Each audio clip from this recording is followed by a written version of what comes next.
sequence begins with the numbers 1, 1, 2, 3, 5, 8, 13, 21, 34, and continues indefinitely.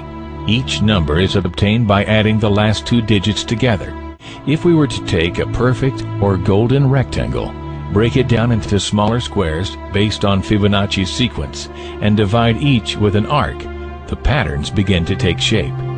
We begin to see Fibonacci's spiral. The spiral in and of itself is insignificant.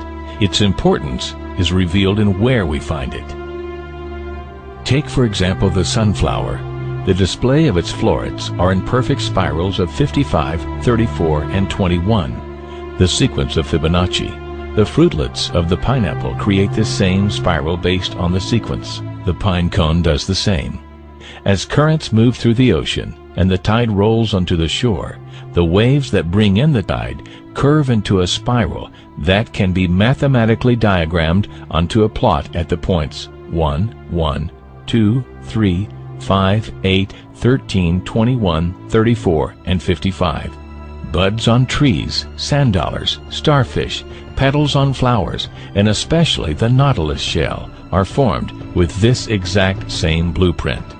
With each segment of growth, the nautilus adds to itself one more value on Fibonacci's scale.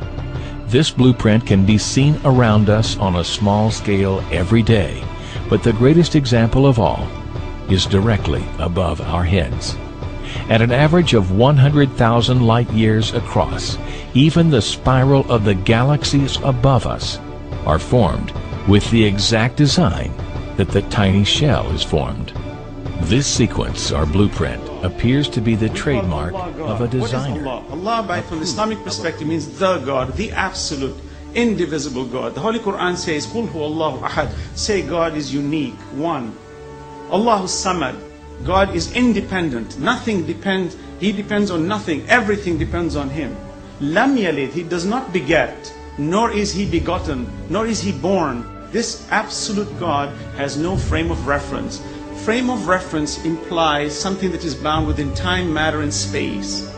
The problem with these arguments is we keep constantly debating on the issue of bringing God to the relative world. The relative world cannot exist without an absolute creator, and that's the argument. You keep arguing on the issue of God in the relative sense. God is not transient. He is the necessary existent. We are the transient existent.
An absolute cannot be defined, but we understand it indirectly, for this relative universe can never exist without an absolute creator.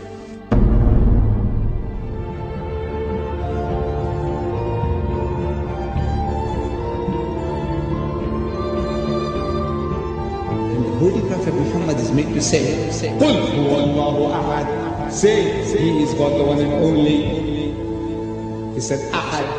One and only. Jesus said, Ikhad, meaning one and only. Moses said, Ikhad, meaning one and only. What is the difference? It's the same word meaning the same thing.